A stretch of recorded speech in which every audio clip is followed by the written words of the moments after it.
So one of the silly mistakes that a lot of people do when performing pull-ups is that they involve their ego way too much.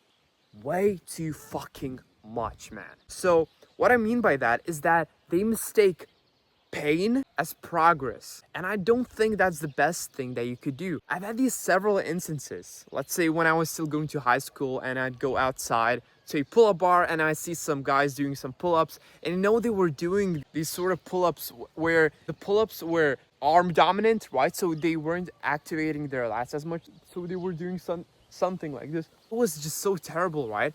And the problem was, once they did those pull-ups, they started whining. They started saying, my arm hurts, but like at least I can do, like, what do you mean? Why are you taking this information that you just got? Why are you taking it as progress?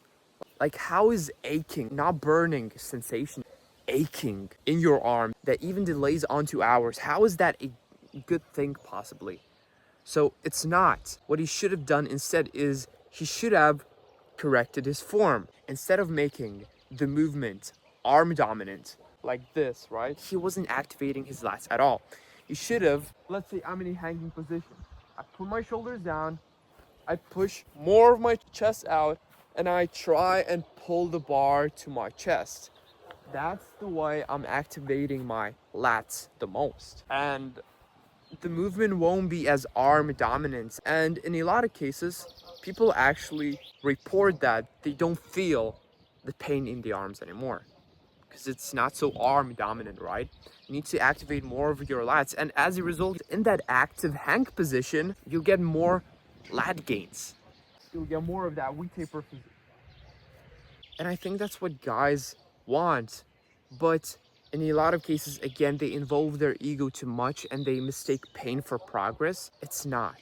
It's a little bit more complicated than that. So they should take it more as this feedback to reflect on and improve their form in some way. Try and approach things from a different perspective. So I also had this other case of my friend who was very hardcore with pull-ups, right? He did a lot of pull-ups per day, like a lot of volume, but he was weak at the bottom position. He didn't extend fully at the bottom, and because he was cheating the reps, it made him develop some overuse injuries. And again, because of an involvement of his ego, he took that information as progress, not as something to improve on. So he did more reps, he kind of made the situation worse, and he plateaued. He didn't make as much progress as he could have.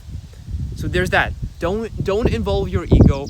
Don't mistake pain as progress all the time, right? Because like there's specific sorts of pain that you need to separate. There's burning sensations, there's this feeling of fatigue, and then there's actual aches that you feel. The key thing is to separate them and understand why did they occur in the first place. So there's that. Don't involve your ego and you'll see more results. That's it.